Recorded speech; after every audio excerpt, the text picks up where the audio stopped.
As I mentioned at the beginning, real time is one of the trends that people expect.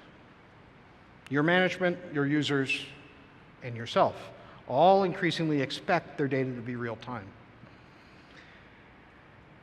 And we've done a lot of work with integrating both sensor networks and kind of the larger Internet of Things that bring together this dynamic information. Now, real-time information is interesting because it's a question of scale. Real time for property ownership is update once a week-ish. Real time for vehicle movement is update a few seconds-ish. Real time for a gauge measurement is maybe hundreds of them a second-ish. So real time is a scale issue.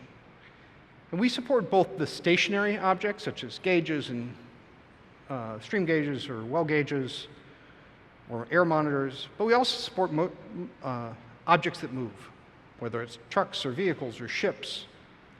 Both the large and high velocity data sets with lots of information, as well as the periodic updates. And we have a number of users using this right now, and they're using it for monitoring, alerting, and analysis. Example here on the right is the Boston Marathon, where they deployed their GIS integrated with real-time information for a situational overview of the event. Real-time is something you can't wait on. It's something that you need to get in front of. If you are not updating your information frequently, if you're not integrating your real-time sensors that you already have, you need to start to figure out how to pull that together. Because when you start to enable real-time GIS applications, you actually get a very powerful responsive action to be able to influence and affect change. But real-time information is interesting because once you start collecting real-time information, you start having a bunch of it. And what do you do with it? Well, I've asked Vanessa to come up and show us a little bit of how you can exploit some of this temporal big data that you start collecting. Vanessa? Thank you, Damien. So as oil and gas operators, all of you are intimately familiar with big data. Every day you have information coming in from sources, sensors, and devices. So for example, you may be tracking your vehicle fleet in the field, or perhaps you're integrating with SCADA. If you operate offshore, you may actually be tracking the location of vessels. Some of you may already be using our Geo Event extension to start monitoring and doing in-stream analysis on this information. For example, in the Geo Event Manager I've got up on the screen, you can see I'm bringing in vehicle locations, SCADA, and an AIS feed from ExactEarth, an Esri business partner. ExactEarth is one of the world leaders in AIS data, and as you can see, I'm receiving up to 1,700 records per second. If I look at the graph of my inputs, you can actually see that that rate is constant over time. So over the course of 6 months, we're talking about 55 million records of data that we're tasked with visualizing meaningfully. So let's take a look at what it would look like to symbolize each of those points on a feature-by-feature basis. So this would be what my map would look like, right? It's a little bit challenging to discern anything meaningful from this. There's just too many points. So at 10.4, we've added something that we call the Big Data Store. And the Big Data Store revolutionizes the way that you actually visualize this data. So let's take a look at those same 55 million vessel positions, but this time, we've actually put them through the Big Data Store. What it allows you to do is actually create these dynamic bins. So each of these rectangles represents the total number of vessel positions in that particular area. What that boils down to is the dark red areas have high vessel traffic, light red areas have low vessel traffic. Now, like I mentioned, these bins are entirely dynamic. They're generated on the fly. So if I zoom a little closer to the Gulf of Mexico, you will actually see my bins update based on the new scale that I've chosen. Now, if I zoom in a little bit further, I can actually begin to overlay my own data. I've actually brought in HART RexTag pipeline information so I can begin to see what segments of the pipe may coincide with high vessel traffic. This could potentially have health and safety impacts for those portions of the pipeline. Perhaps I want to have a more frequent inspection cycle on that particular area. So let's take a look at another example from the oil and gas space. How many of you have tried to visualize over 1 million wells on a map?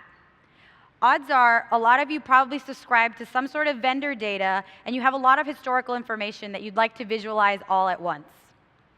So what we've done here is we've taken production records from the state of Pennsylvania.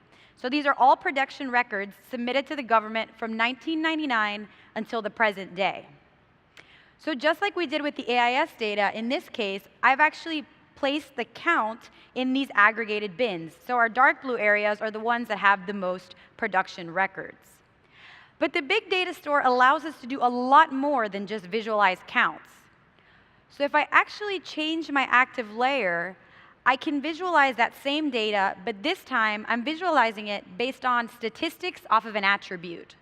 So I've taken the gas quantity attribute from each of these production records, and I've run a sum statistic on it so I can see what the most productive areas are in the state of Pennsylvania. Now, if you notice across the bottom, I've actually introduced a time slider.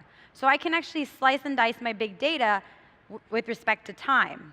Right now, I'm just looking at the year 1999. But I could just as easily view 3 years or the entire 16-year period, right? The data is extremely responsive despite having over 1 million records in this particular data set.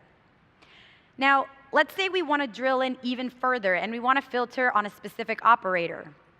I can actually filter my big data in the web map. If I come into the traditional filter, and let's say I'm going to filter on an operator. In this case, I'm going to pick on Seneca Resources, and then actually apply that filter. And you'll see that immediately my map responds to filter those 1 million records. Now, let's say I wanted to look at an individual well from Seneca's operations. I can actually search against the big data as well. So I can come up to my web map search, type in the name of the well that I'm interested in, and actually be zoomed to that particular location. Now, what you notice is when I get more zoomed in, the aggregated bins will disappear, and I can actually interact with the individual features in my big data, including the pop-ups. So the big data store really gives us the best of both worlds. It allows us to aggregate the data at these global or maybe statewide scales, but it also allows us to interact with the individual features at the scales we need. Thank you. Thanks, Vanessa. Vanessa showed how integrating new techniques, new data sources, to the end user, they're still web layers inside of a web map, allowing all the web GIS to bring this information forward, bringing in this massive data collection. But looking further at big data, we have a number of projects underway. Another one that we're not showing here today is called Geo Analytics. Geo Analytics allows you to start doing massive processing of even larger data sources, whether it's tens of millions or billions of records.